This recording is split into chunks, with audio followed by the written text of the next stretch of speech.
Well, that was a game of two halves, ladies and gentlemen, if ever you're going to see it. I know it's a cliche, but it's there for all to see. Newcastle 4, Forest 3, it finishes in what was a very strange game of football. And everybody was looking at the team lineup before the game and thinking, I'm not sure about this. There was a lot of people in our chat on the live show suggesting we might lose the game because of the team we played. Tonali on the bench, slight muscle problem, didn't want to risk him from the start. He drops to Bravke, brings Nick Pope back. And of course, Miley steps in, Willer keeps his place. So you're thinking, how good is that midfield going to be? We didn't have to worry first half. It was an absolute procession. And Forest, yes, they took the lead. It was one of those where Newcastle United once again just switch off for a brief second. Murphy loses the ball from Livermento's throw. Hudson-Odoi takes it in the middle and smashes it in the corner. No idea why a defender didn't come out and close him down. And I have no idea why Nick Pope was so far to his left. I mean, Pope was nearly in the east stand. And Hudson-Odoi had such a big gap to hit. He was never going to miss there. So Forest take the lead. But what was great about Newcastle in that first half, we didn't let that goal affect us. We went straight back on the attack. And we kept on at Nottingham Forest.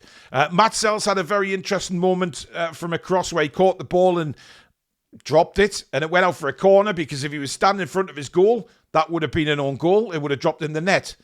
But then we do score, ball in from Lewis Hall to Lewis Miley, and a fantastic finish from the kid. And, you know, what a prospect we have with Lewis Miley. Every time you see this kid on the pitch, he is just so composed, mature, beyond his years. Because even when he's in the midfield and he's under pressure, he holds the ball up well. He doesn't panic when he's got the ball. He's just so graceful, a graceful footballer and brilliant to watch. And that finish was superb. And that seemed to open the floodgates for us. Because then we come back again. Lovely little work down the left-hand side. Lewis Hall bursts into the box. And I'm thinking, hit it. Hit it in the corner. Get yourself a goal, son. But he doesn't. He tries to pull it across. We get fortunate with a deflection. Murphy just puts it in off his thigh. It's another goal for Jacob Murphy, who, by the way, started the game abysmally. His passing was shocking. But as Jacob Murphy does, he's always around the goals, isn't he? And he was there to put that one in the back of the net. Then we get a penalty. Again, Lewis Hall trying to put the ball in the box. Anya tries to jump, turns his back to it, arms in the air. It's a clear penalty. What I do have a problem with, by the way, with that is how long VAR took to give it. Before they even send the referee to the screen, it's clear. That is a blatant penalty as you're ever going to see. And then the referee also takes so long at the screen. I don't know what they were talking about or what they were trying to decide, but that's a penalty kick. Anyway, it was given in the end, and then, of course, Isak did the rest with his Panenka, but, I mean, it was a strange penalty, wasn't it? Sells was furious with himself for not being able to keep that out. It's like Isak saw him pop off his line a little bit and decided to chip him from a penalty. Doesn't matter. Ended up in the back of the net. Isak's got another one, and then he got his second straight after that. Great move again. Isak bursting to the left of the penalty area, fires it in. It takes a slight deflection past Matt Sells, and we're 4-1 up. We are literally cruising and playing some brilliant stuff. That first half from Newcastle United is like we play, is how we should play. Playing with that flow, that brilliant movement, the passing. It was all coming together. And we're going the dressing room 4-1 up at halftime, completely cruising in that game of football. And we're thinking, right, let's go out for the second half. Let's get a couple more goals and kill the game. I mean, it should have already been killed at 4-1 realistically, but it wasn't. Let's go and kill the game, bring some substitutes on and look forward to the game against Liverpool. Fabian Schär hits the post from a corner, which, you know, that could have put the game out of sight by then at 5-1. That would have been it. But after that opportunity, we decide to suddenly disappear into a shell. It's not the same Newcastle United that was on that pitch in the first half. It was a completely different team. Sloppy passing. We couldn't hang on to the ball. We were just giving the ball straight back to Nottingham Forest. And you're thinking, you know what? If they do score, their tails are going to be right up here to get back in the game. And that's exactly what happened. Milenkovic with a lovely little back heel, but again, shocking defending, man. Terrible. And they're back in the game at 4-2. And they keep on top of us for the whole of the rest of the second half. And Murillo had a brilliant header just wide of the post. Milenkovic then had another header, which he probably should have done better with. And they eventually get a third goal. A corner comes in, it's cleared cleared off the line by Fabian Schär in a way, but bounces straight to Yates and he puts it in the back of the net. And it's 4-3, and there's still a little bit of time. I was staggered that there was only 3 minutes of injury time. I was absolutely staggered. I expected at least 5 or 6. So that fell in our favour, definitely. But then you're kind of thinking, okay, what do you make of it? We hang on and win the game 4-3. So it's sort of bittersweet because you kind of, you're thriving on a wonderful first half performance that was absolutely brilliant. And then you kind of look at the second and you think, which Newcastle's going to turn up on Wednesday against Liverpool? But you have to worry about the defensive aspects of our game. That's 7 goals conceded in 2 games. It is that in any shape or form is not good enough in the Premier League. Now, we got 4 goals today. We should have had more. Callum Wilson at the end, I thought, was so greedy not to give Anthony Gordon the ball. And that could have been 5 for Newcastle. And Gordon was so angry with Callum Wilson after that because he'd made a hell of a job getting up there. But what on earth goes on in that dressing room at half-time? Because it's like we just completely take our foot off the gas. We completely ease off.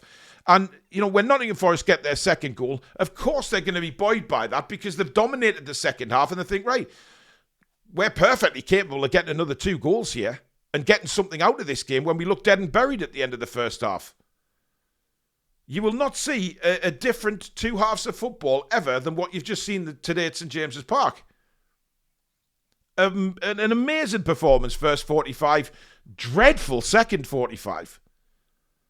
And I don't hold I'm not holding Eddie Howe responsible for that at all. I think, for me, I don't know why Nick Pope came in today. I think that was a shocking decision, quite honestly. I don't know how Dubravka didn't keep his place, because he wasn't to blame for that debacle last week.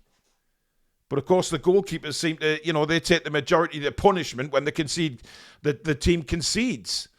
But I didn't see it like that at all today. And Fabian Schär keeping his place, I thought maybe Zemir Kraft might get a shout, but I thought Willock was excellent today. And I've been slagging Joe Willock off week after week, saying that his Premier League form has been dreadful. Not today. He was electric, especially in the first half. Really good performance. Lewis Miley was excellent. Lewis Hall, fantastic.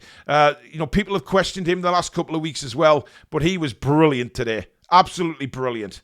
But my worry is the centre-half pairing. And that will be my worry against Liverpool. We do not look very good. Dan Burn was abysmal second half today. Why give the ball away so much, I do not know. Burn has been excellent for us so far this season. I don't care what anybody says. He has. He's been amazing. But today, dear God. And you have to worry what Liverpool will do to our centre-backs on Wednesday, because there's no pace there. And sloppy defending like that, we will concede again. But that's for another day. We're talking about the game today. We held on. We won. It's 3 points. So we're up to 5th in the league. But it was a very strange game of football. You're on a massive high at half-time. But that massive high has disappeared by full-time as you see a performance like that in the second half, despite us winning. And yes, guys, I know we won the game. And you have to be... Of course, we're pleased about winning the game. That isn't even in question. You get 3 points, you move on. But there is things that need to be talked about from that game and what has been happening for weeks now in the Premier League, where defensive frailties are there for all to see. Hopefully Botman will be back. That would be a huge bonus for Newcastle United if Botman can get himself fit for Wednesday. But then again, he hasn't played for a while. Would Eddie Howe put him straight in the side? Will he go to 5 at the back? That might be his best option against Liverpool, to be honest. But we have to wait and see who is actually available for that game.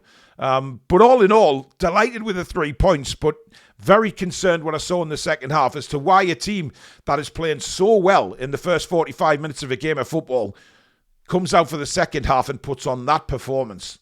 That has to be questioned. It has to be. Simple as that. But let me know what you thought of the game, guys. Don't forget, we're back Monday night, 7 o'clock, with the match review and the player ratings, where we'll take a deeper dive into the game itself and find out what you rated the players as well. But thank you very much for watching. Please do give the video a like if you've enjoyed. And, of course, please subscribe if you're new to the channel and you like what you see. And we'll see you again very soon. Enjoy the rest of your weekend, folks. Take care.